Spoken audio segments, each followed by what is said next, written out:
रणभेरी बन चुकी है, चुनावी शंखनाद हो चुका है।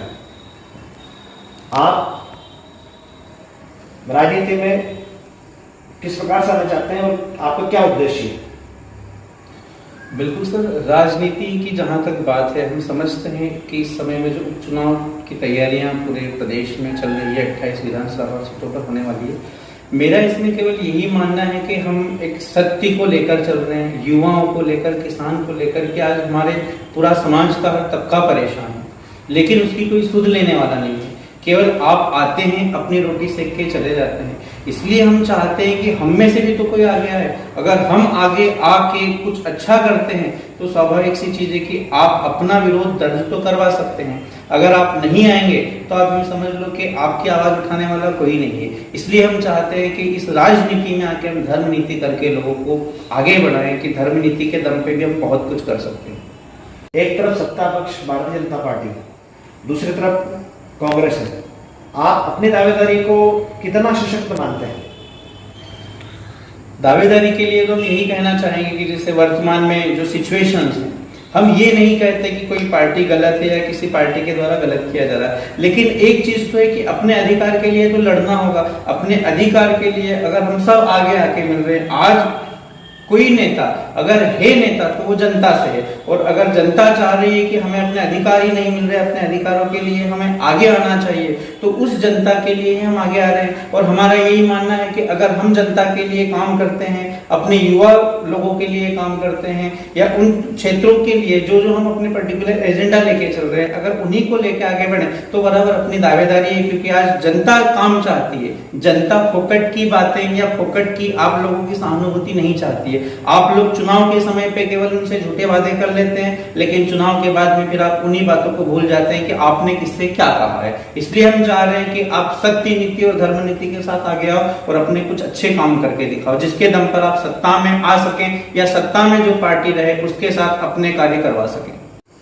70 सालों से आम मतदाता कांग्रेस और बीजेपी को वोट दे रहे हैं, तो वो उनको छोड़कर आपको वोट क्यों दें?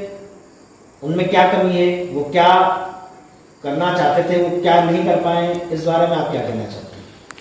बिल्कुल सर, देखिए, पार्टी पर्टिकुलर की अगर बात की जाए, हालांकि किसी पार्टी का तो हम नाम नहीं लेंगे, लेकिन शुरुआत में अगर देखें तो जैसे कांग्रेस की स्थापना हुई थी, कांग्रेस के बाद में कुछ पार्टियां आई, पार्टियां आती गई, खत्म होती गई, ये चलता रहा है।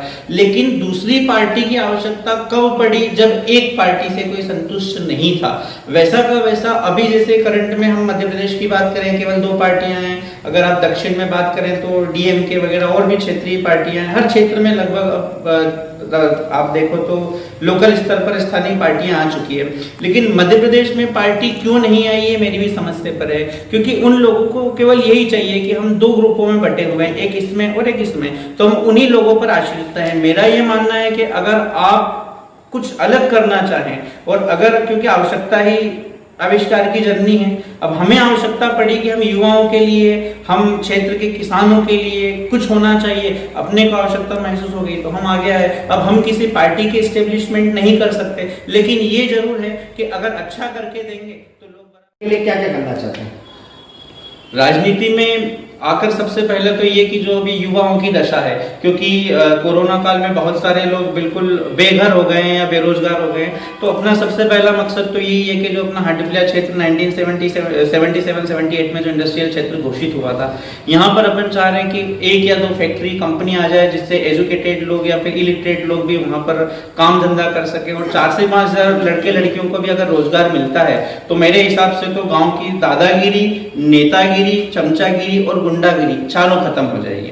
इसलिए सबसे पहला तो मेरा यही है कि यहाँ पर इस हाटपिला के लिए कोई फैक्ट्री या इन्वेस्टर्स को बुला के यहाँ पे कंपनी एस्टेब्लिश करवाई जाए। दूसरा ये है कि आज हाटपिला में आप भी देखते होंगे कि देवगढ़ चौराहे से लेकर तो कॉलेज तक लड़कियां पैदल जाती है। वो लड़की बेचारी किसी के साथ बैठ नहीं सकती, तो आप एक सरकारी बस की उपलब्धता करवा दो, जिससे कम से कम वो लड़की यहाँ से जो 2-3 किलोमीटर की डिस्टेंस है वो बस में पूरी अपनी ट्रेवल कर सके, ताकि उनके साथ किसी प्रकार की कोई गलत दुर्घटना ना हो सके। 2 चीज।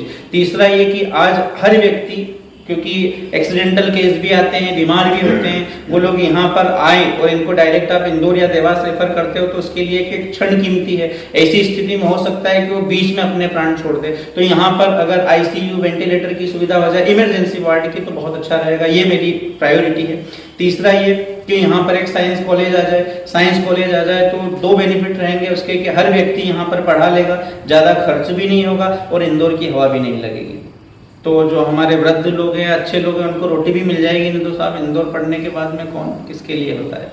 ये चीज़ें और भी जो समयानुसार जो आवश्यकताएं रहेगी उसके लिए हमें बराबर कार्य करना है। और मेरा तो एक और सोचना है कि अगर यहाँ पर किसी भी सरकारी जमीन में एक स्टेडियम उपलब्ध करवा दिया जाए जिससे बच्चे यहाँ पर आवासीय रहकर अगर मेहनत करें और अगर ईश्वर ने चाहा और अगर इन बच्चों की थोड़ी मेहनत रंग लाई, ओलंपिक स्तर तक भी चले गए तो क्षेत्र का तो क्या देश का नाम ऊंचा होगा साहब।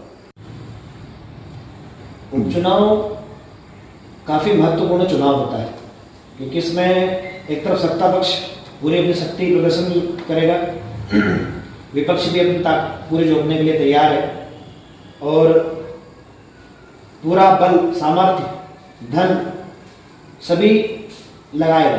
तो आप उनके सामने किस प्रकार से टिक पाएंगे? देखिए,